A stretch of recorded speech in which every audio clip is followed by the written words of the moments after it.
आनंद आनंद परमानंद सतगुरु मंगनानंद जी साहेब सत्संग आश्रम डेरा सतगुरु प्रीतानंद जी साहेब धाम निगाना जिला भिवानी हरियाणा के सौजन्य से संतों का मार्ग, दूसरों की सहायता का सबसे अच्छा तरीका पवित्र जीवन तथा सुंदर आचरण का उदाहरण प्रस्तुत करना तथा एकाग्रता प्राप्ति के लिए मेहनत करना है। जब किसी आत्मा का समय आता है तो सतगुरु स्वयं में उसे अपने पास बुलाने का प्रबंध कर लेते हैं। किसी प्रचार आदि की आवश्यकता नहीं होती। यदि कोई जीव संत मत में विशेष रुचि रखता हो तो उसे कुछ संकेत दे दें, अन्यथा आप अपने मार्ग पर चलते रहें और दूसरों को उनके मार्ग पर चलने दें। हाँ, नाम के बारे में हमारा विचार सही हो। आत्मा की यात्रा का कुछ भाग काल के मंडलों में से है। ये मंडल काल के अधीन है, इसलिए संतों ने इनके धनियों के नाम बताना भी उचित समझा है। ये धनी इस मार्ग के रक्षक हैं और नाम का सुमरण करने वालों के मार्ग में विघ्न नहीं डालते। पहली परम आवश्यक बात यह है कि मन में से सभी सांसारिक इच्छाएं निकाल दें ताकि आध्यात्मिक उन्नति भली प्रकार कर सकें, क्योंकि इच्छाएं ही पुनर्जन्म का कारण बनती हैं। दूसरी बात यह है कि ध्यान तीसरे तिल में रखकर शर्म पूर्वक सुमरण करके मन को एकाग्र करें, जो उन्नति की ओर पहला असली कदम है। नाम प्राप्ति के तुरंत बाद हमारे अंतर में ऊपर उठने में काफ़ी उन्नति होती है, परंतु अब कुछ देर से ऐसा प्रतीत हो रहा है कि उन्नति रुक जाती है। आपने ये बताया कि ध्यान को तीसरे तिल में पूरी तरह एकाग्र करके कठिनाई हो रही है। इस संबंध में हमारा ध्यान युगों से बाहर है और इसे दोबारा अंदर खींचने के लिए मेहनत व समय दोनों की आवश्यकता है। जब हम इस नीचे और बाहर की ओर से हटाकर अंदर और ऊपर की ओर ले जाने का यत्न करते हैं तो दीर्घ काल से बड़े बहिर्मुखी संस्कार एकदम हमारे विरुद्ध उठ खड़े होते हैं। ये कहना तो सर्वथा गलत है कि ये कार्य संभव है। हाँ, ये कठिन अवश्य है और इसमें धीरे धीरे सफलता मिलती है, और जो स्वाभाविक है। कुछ लोगों के लिए दूसरों की अपेक्षा अधिक लंबा और कठिन होता है।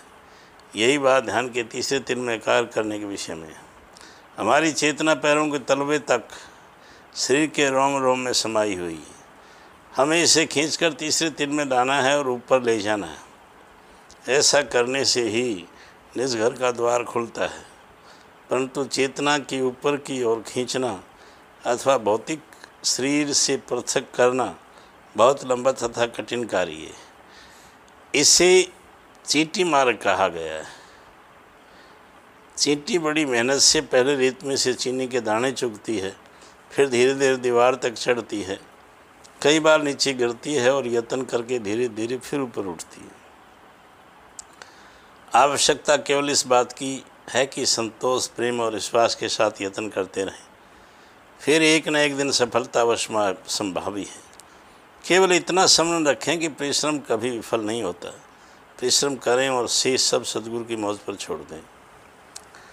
जो दृश्य आपने देखे ये मन की एकाग्रता और आत्मा की निर्मलता के कारण दिखाई दिए। वे हमारी इच्छा के धन नहीं हैं, क्योंकि हम जब भी चाहें उन्हें नहीं देख सकते थे। वे आकस्मिक एकाग्रता का परिणाम है, और यह एकाग्रता हमारी जिन भारी परिस्थितियों के कारण प्राप्त हुई है वह अपने वश में नहीं थी। संत मत ऐसी युक्ति सिखलाता है जिससे जब भी चाहें एकाग्रता प्राप्त की जा सकती है। यदि हम यह युक्ति सीखना चाहते हैं तो किसी पूर्ण महात्मा की शरण में जाएं।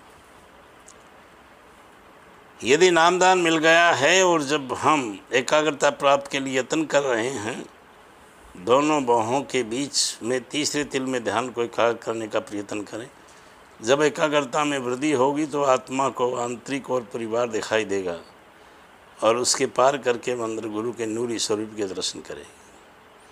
हम सब पिछले जन्मों के कर्मों के कारण संसार में बंधे हुए हैं। ये कर्म भुगतने ही पड़ते हैं। हर जीव के कुछ अच्छे कर्म होते हैं, कुछ बुरे, परंतु जीवों के भले बुरे कर्मों का अनुपात भिन्न भिन्न होता है। इसलिए सभी को अच्छी और बुरी दोनों तरह की परिस्थितियों में से गुजरना है। हम पर और आपके बच्चों पर भी यह नियम लागू होता है। आध्यात्मिक उन्नति होने से जीव अपना वातावरण से प्रभावित नहीं होता और उसमें प्रतिकूल परिस्थितियों में स्थिर रहने की शक्ति आ जाती। यही एकमात्र मार्ग है।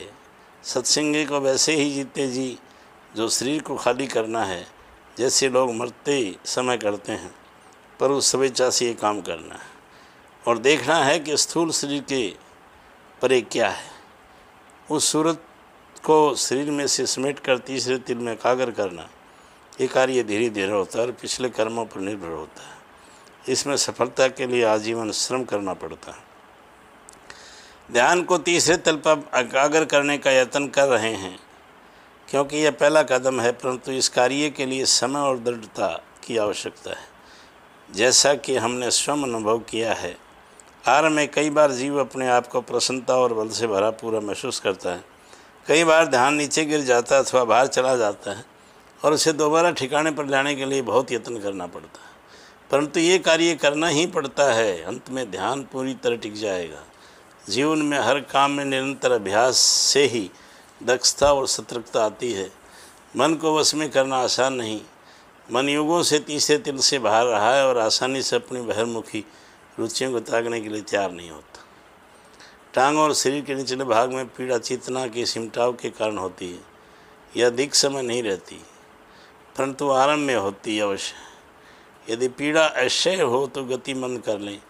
भजन के पश्चात एकदम खड़े न हों, टांगों पर हाथ फेर कर धीरे धीरे उठना चाहिए। चेतना पैरों के तलवों तक सारे शरीर में फैली हुई है और इसका शरीर के साथ गहरा संबंध है। ये स्वाभाविक है कि इस दीर्घकालीन और गहरे संबंध के टूटने के कारण कष्ट का अनुभव हो, परंतु अभ्यास ही ये कार्य बहुत आसान और स्वाभाविक हो जाता है। इसके पश्चात आप मृत्यु और प्रकाश की द्वारों में से होकर रूहानी मंडलों में पहुँचेंगे। जब चेतना शरीर को छोड़ती है तो पीड़ा अवश्य होती है, इसलिए मृत्यु के समय सहसा सारी पीड़ा सहन करने की बजाय इस समूह से धीरे धीरे सैर करना सुगम है। चाहे कितनी भी बुरी और डरावनी शक्लें दिखाई दे, आप डरे नहीं, चिंता भी न करें। आप प्रेम व विश्वास के साथ सुमरन करते रहें और याद रखें कि गुरु का रक्षापूर्ण हाथ सदैव हमारी पीठ पर है। ये डरावनी शक्लें पुराने शायद उम्र भर के संबंधों के कारण दिखाई देती, परंतु हमें नाम का सहारा है और ये हम पर कोई प्रभाव नहीं डाल सकती। ये अपने आप गायब हो जाएंगे। बलपूर्वक अंतर में देखने या सुनने का प्रयत्न करना ठीक नहीं। ज्यों-ज्यों एकाग्रता में वृद्धि होगी और सूरत ऊपर की तरफ सिमटेगी, शब्द अपने आप ही ऊंचा होता जाएगा। आरंभ में शरीर को खाली करने की ओर ही पूरा ध्यान देना चाहिए, परंतु गुरु के वास्तविक चरण आपके अंतर में है और प्रत्येक सेवक के हृदय में अंतर के गुरु के चरणों तक पहुंचने की अभिलाषा होनी चाहिए। इस इच्छा की पूर्ति में प्रेम और श्रद्धा से बहुत सहायता मिलती है। जितना अधिक भजन सुमिरन करेंगे और अंतर में जाने जाएंगे, आपका प्रेम उतना ही बढ़ेगा। आनंद आनंद।